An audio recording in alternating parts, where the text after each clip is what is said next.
It's RussiaGate 2.0, people, and if you don't see it, I'll try to show you the light. Viva Frei, former Montreal litigator turned current Florida rumbler, and I've got to do a quick vlog, office vlog, because a kid of mine has got a soccer game tonight, and I'm told the responsible thing for me to do as a parent is go and cheer on the child. So I'm going to get this one out because I talked about it during today's live stream.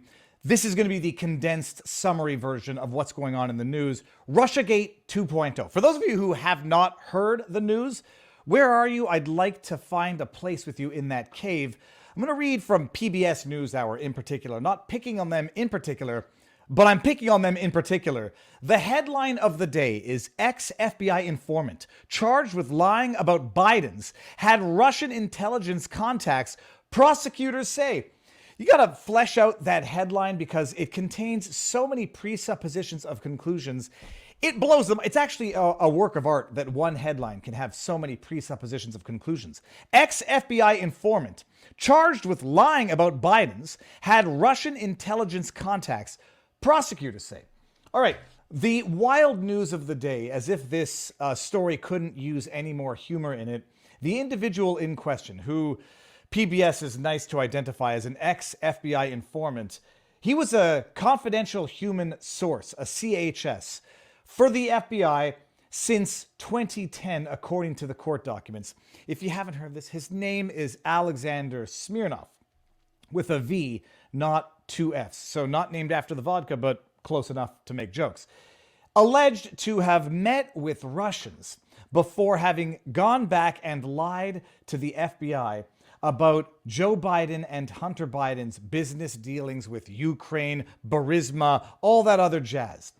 It's the headline of the day because now it's leading everyone to believe that all of these accusations of peddling influence, selling out your country for your own personal wealth, the corruption through and through, the quid pro quo, the crackhead of a son getting paid millions of dollars to work for a corrupt Ukrainian company, in a country where Joe Biden proudly said that he had the prosecutor who was looking into the corrupt Burisma fired as of the threat of withholding $1 billion in aid. Forget all of that. Because some schnook, Alexander Smirnov, who has actually very little to any role played in this damning indictment thing, well, he apparently lied to the FBI after meeting with Russians. Okay, so this guy was in fact indicted last week. And there's a court filing today or yesterday that the media is running with that alleges that before he came around and lied to the FBI about the Bidens and their involvement in a, peddling influence, pay to play, whatever you want to call it, before he lied to the FBI, allegedly, he met with Russians, allegedly. You know what the problem is? This witness is irrelevant to all of the substantive accusations against the Bidens, but there was an indictment last week, 2 charges of lying, one of causing an FBI agent to fill out a false form, whatever. I'm going to go through the highlights of that indictment.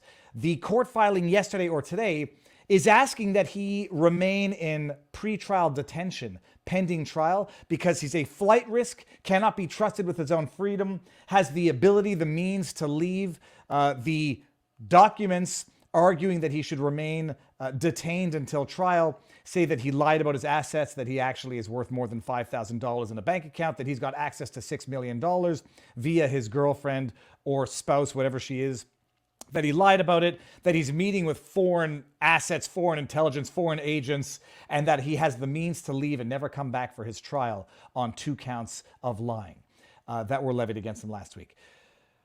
It is wild. You read this indictment, and I'll just go through the highlights and I'll tell you where to go and I'll put the links in the pinned comment. You read through this indictment, on the one hand, you think you're in a comic book. It's farcical incompetence, it's farcical corruption, but this indictment, I made this as a tweet, said this in a tweet, this indictment reads more like a Biden defense pleading than an actual bona fide indictment. The allegations are largely repeated in the indictment and the motion, the filing to compel detainment until trial, with the exception of why he cannot be trusted with his freedom. But just to read you some of the highlights. Page 2, paragraph 3. I got to take my glasses off, people. We're going to get ugly. As a confidential human source, the defendant, this being Smirnov, provided information to the handler, his FBI handler, that was then used in various criminal investigations conducted by the FBI. The defendant knew that information he provided was used in criminal investigations because, among other reasons, his handler advised him that he might have to testify in court based on the information he provided on multiple occasions, including but not limited to various dates. So the handler, his FBI handler, saying, you can't lie to me because we might use you in investigations, yada, yada, yada. Wait until you hear this. I underlined it and highlighted it, and maybe I'll flash it as I talk. The defendant also knew the information he provided was used in criminal investigations because the defendant participated in a number of operations. And I'm quoting, I've been quoting the entire time, but I'll quote and highlight. He participated in a number of operations where he was authorized to engage in criminal activity as part of an ongoing criminal investigation. Do you want to tell me in what God's green earth someone is entitled to break the law while investigating criminal activity? To me, when I read this, it really confirms my belief that the FBI are the criminals. He was authorized to partake in criminal activity while investigating criminal activity. Magnificent, beautiful. It's like a PewDiePie. Mwah. Page 4. In truth and fact, the defendant had contact with executives from Burisma in 2017 after the end of the Obama-Biden administration and after the then Ukrainian prosecutor general had been fired in February 2016. I'll show you that video at the end of the at the end of this vlog. In other words, when public official 1, that being Biden, had no ability to influence U.S. policy and when the prosecutor general was no longer in office.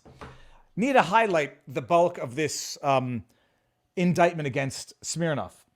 Smirnov comes and tells the FBI, yeah, I have evidence that there were meetings and met with people in 2015, 2016 when Biden was leveraging his influence to impact policy, to get his son on the board of Burisma so that it would be protection of Burisma against investigations.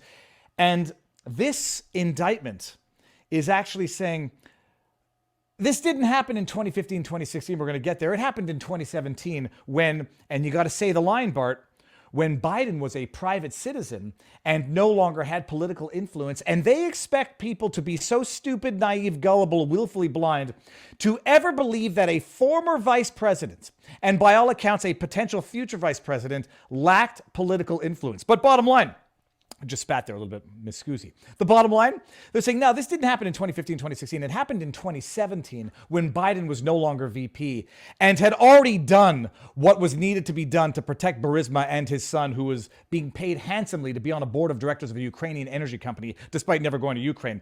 That's the defense. We'll get there, though.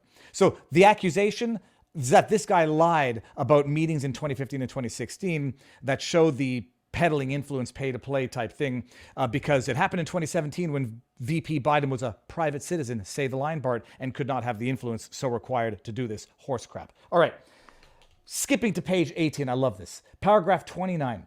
No such statements were made to the defendant because, in truth and fact, defendant met with officials from Burisma for the first time in 2017.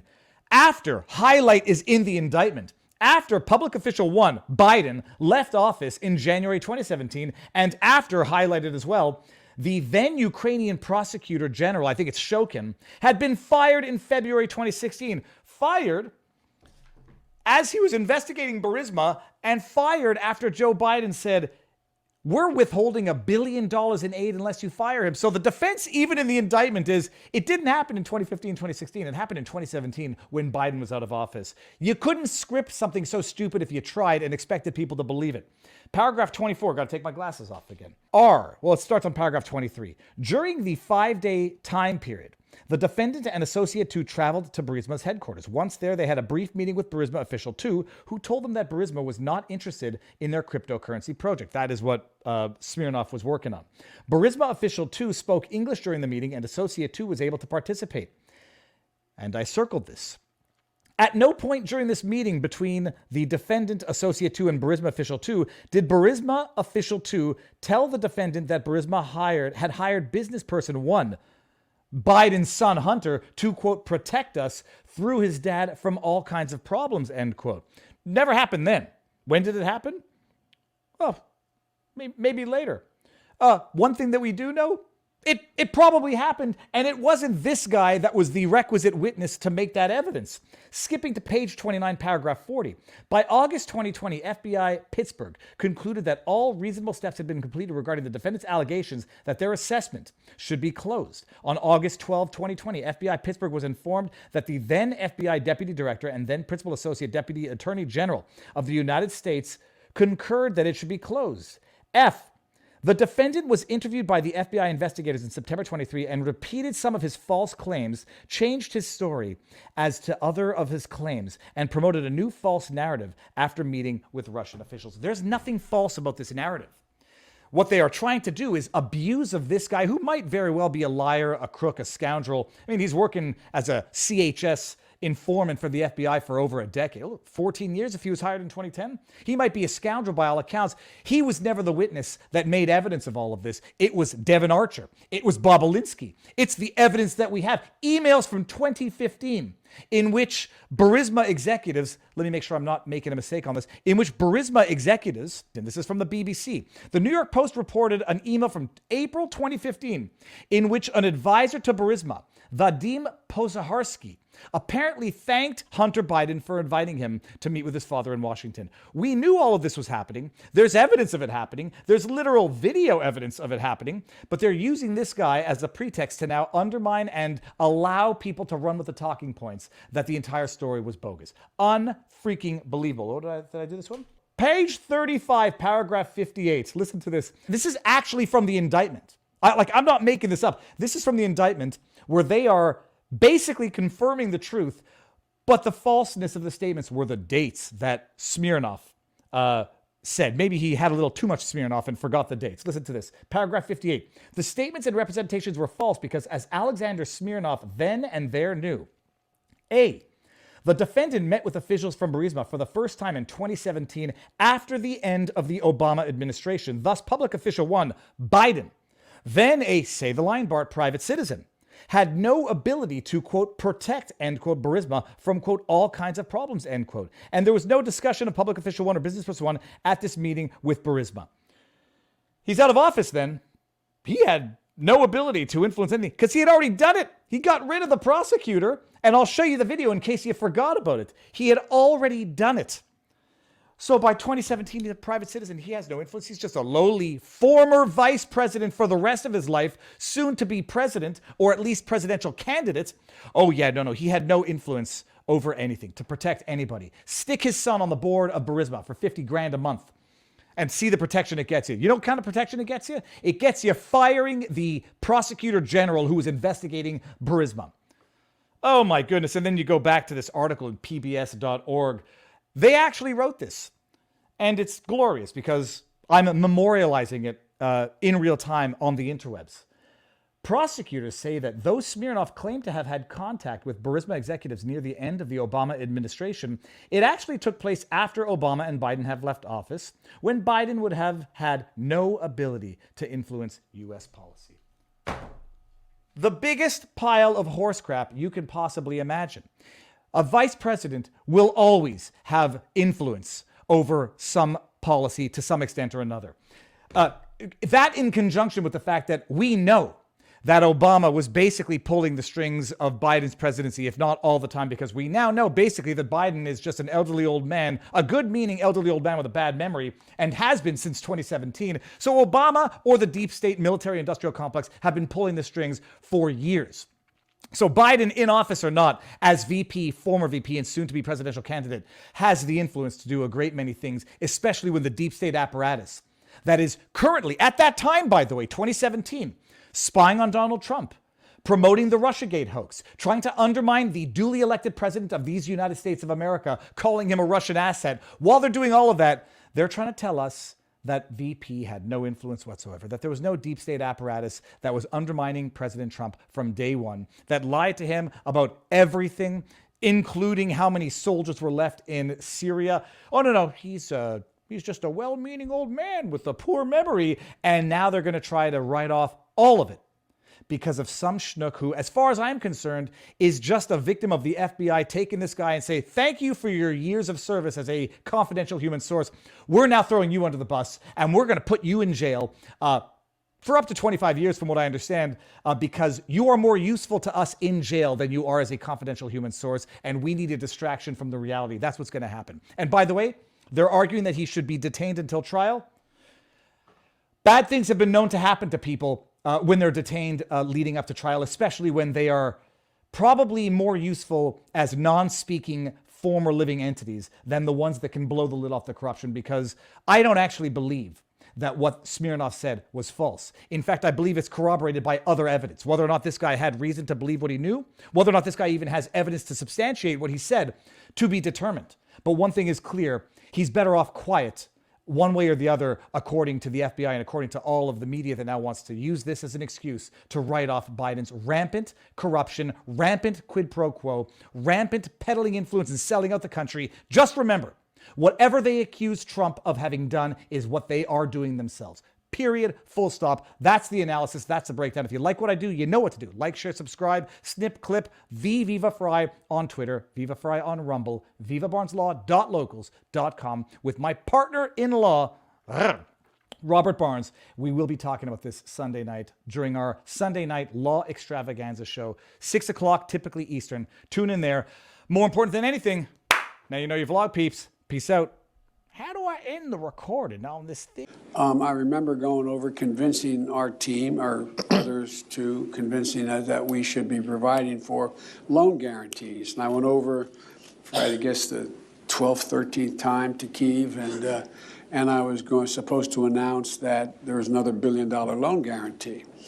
And I had gotten a commitment from Poroshenko and from Yatsenyuk that they would take action against the state prosecutor, and they didn't.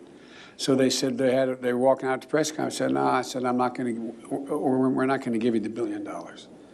They said, you have no authority. You're not the president. The president said. I said, call him.